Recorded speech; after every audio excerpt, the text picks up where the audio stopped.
یہاں تک کہ کسی مسئلے میں جب آپ کو کہتے جی قبر کا فیض نہیں ہے، ہم دیوبندی اس لیے کامیاب ہے کہ ہم خواص کے ساتھ مانتے، عام نہیں ہے یہ. کیا؟ کیونکہ امام شافی کیا ہے؟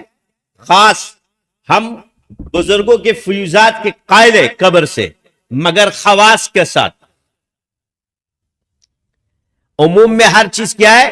ہر شے کو عمومی سمجھنا یہ گمراہی ہے. ہر ثابت شدہ چیز ہر کسی کے لیے نہیں ہے.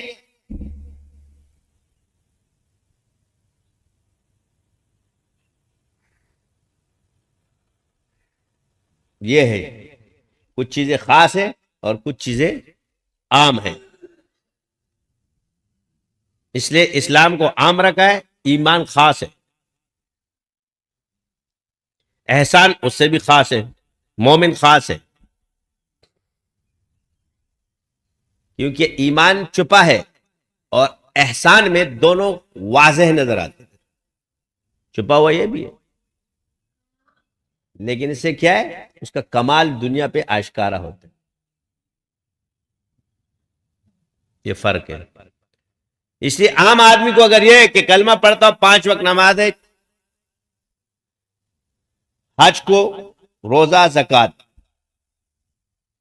اور حج، کلمہ اور نماز، یہ جانتا ہو یہ مسلمان. اس کو ماننے والا کیا ہے؟ مسلمان. اب ایمان کیا ہے؟ وہ چھپی ہوئی چیز ہے. اسلام کیا ہے؟ وہ ظاہر چیز ہے. ایک مسلمان ظاہراً لگتا ہے کہ یہ مسلمان ہے، مگر اس کے دل کے اندر ایمان ہے کہ نہیں کسی کو پتہ نہیں چل سکتا. مخلوق میں اس دور کی مخلوق اس سے عاجز ہے، چاہے ولی ہو یا عالم مولوی ہو. کیسے پتہ چلے گا؟ اور نسبت کیسے پتہ چلتی ہے؟ نسبت محسوس ہوتی ہے. اس کے سامنے عاجز ہوتا ہے بندہ، یا کیسے پتہ؟ چھپی ہوئی چیز ظاہر کرتی ہے.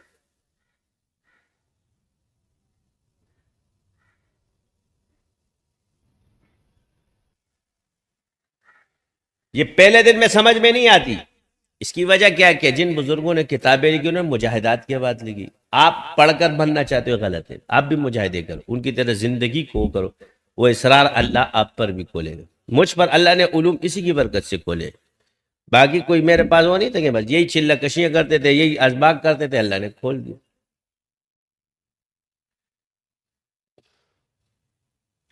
تو آگے سے ایک سوال آتا ہے، اوروں کا اعتراض ہے. تو بس اوروں کا اعتراض ہے، تم خود ماننے والے بن جاؤ، معترضین کو چھوڑ دو.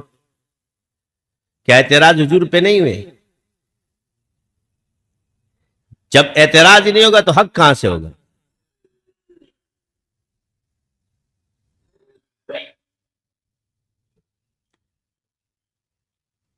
یہی آپ کی کمزوریاں ہیں. اس لیے کہتا ہوں حسنات الابرار سیئات المقربین.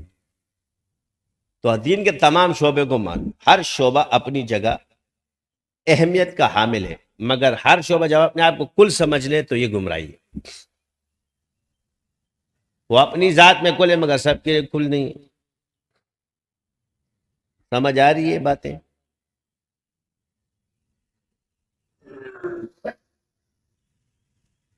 یعنی استعمال میں 5 انگلیاں الگ الگ ہونی چاہیے، ایسی ہوتی ہے. اور جب عقیدہ آئے گا تو یہ یوں ہوتی ہے.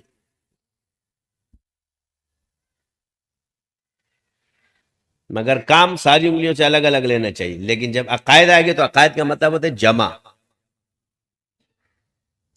لیکن جب مسائل آئیں گے، احکام آئیں گے تو یہ یوں ہو جائے گا. ہر چیز اپنی جگہ اہمیت کی حامل ہے.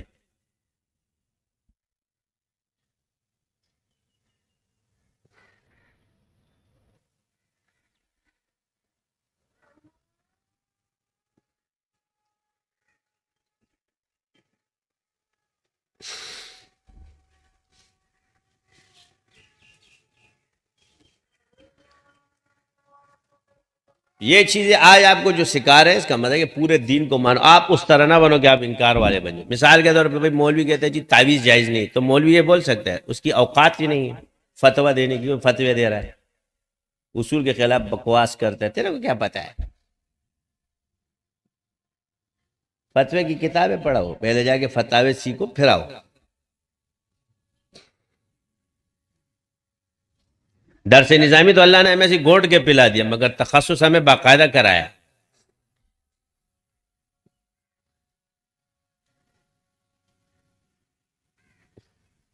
تخصص کیا ہے؟ وہ بے قاعدہ نہیں کرایا، باقاعدہ کرایا. کیا ہے؟ تو کتابی مفتی جو بنتا ہے وہ بھی باقاعدہ ہے، اور فقیہ النفس ایسے نہیں بنے، اس پہ 30 سال لگائے. کتنے سال لگائے؟ تو 30 سال کی عمر ہے، کوئی معمولی بات نہیں ہے. اس تزکیہ و تصوف میں گھومتے گھومتے معذوری کی وجہ سے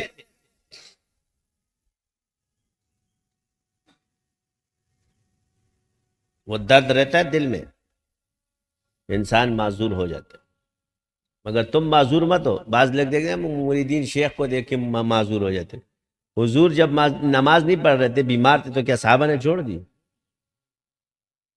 مسجد میں نہیں پڑھی نا، گھر میں تو پڑھی ہے. حتی الامکان حضور کوشش پوری کرتے تھے کہ آ جائیں مسجد، لیکن جب قاصر تو گھر میں. تو مجھے بتا، تم سارے کیا صحابہ نہیں پڑھتے؟ یہ ہے جہالت. سنت دیکھو کہ معذوری میں جو احکام الگ ہے اور اس کے الگ. تم شیخ کی طرح معذور بن جاؤ گے تو نقصان ہے. اس لیے اپنے معمولات اور اپنی نمازیں، اس لیے جو کہا جاتا ہے اس پر عمل کرو. تمہارے لیے وہی اصل ہے. تم دیکھ دیکھ کے جو عمل کرتے ہو، تم اس کیٹیگری، حضرت ایسے کرتے تھے میں نے دیکھا ہے، تو سوال پوچھو کہ حضرت نے تمہیں اجازت دی، تم نے پوچھا ہے؟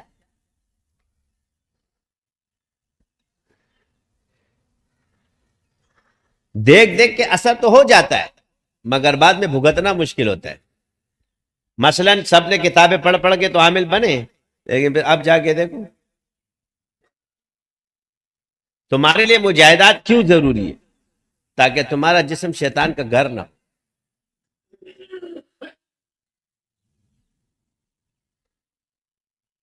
ورنہ کوئی بھی جن اگر تمہارے اندر گھس گیا، جیسے آج کل ان پہ بیٹھے ہوئے ان سب پہ جادو کی طرح، تو یہ جو مولویوں کے منہ سے بگ بگ نکلتی ہے، یہ شیاطین کی وجہ سے ہوتی ہے. یہ سارا شیطانی تصرف، کیونکہ انہوں نے کام سیکھے ہوئے تو ہے نہیں. تو وہ کیا کرتا ہے؟ بڑوں پر حملہ کرتا ہے. مثلا انکار کے لیے ایک بات کریں گے، اگر مجھے کوئی اٹھا کے لے جائے، تو سامری نے بھی تو باں باں کروائی تھی بچڑے سے، سارے کافر ہو گئے.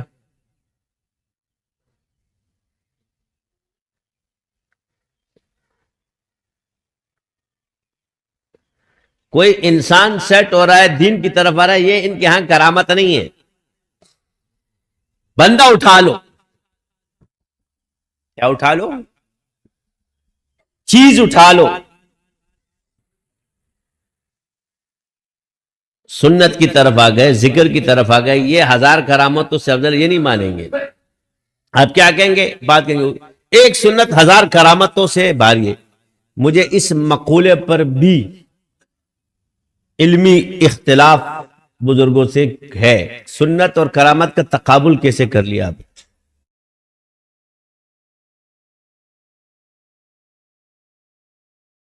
حضور کی سنت تک پہنچ سکتی، کرامت تو ولی سے ظاہر. وہ سنت کے کیا 1000، کوئی میل ہی نہیں، 1000 کہاں سے آ گیا؟ مگر کیا ہے کہ حضور نے فرمایا کہ ایک فقی 1000 عابدوں پہ باری. یہاں تو تقابل ہو سکتا ہے، مگر نبی کی سنت سے ولی کا تقابل کس دلیل سے؟ کرامتیں تو حاصل اس کی ہوتی ہے جو سنت پر ہوتا ہے. سنت مراد کیا ہے؟ سنت کی برکت سے اس کو کرامت حاصل ہو. کیا ہے؟ معجزہ یہ نبی سے ہے، اور کرامت یہ ولی سے. اس کا تقابل ہے ہی نہیں. کس طرح 1000 کا لفظ بھی غلط ہو جاتا ہے. اکثر نقشبندی پیش، اس لیے کہ بزرگوں کے حال کے، بزرگوں کا حال کیا؟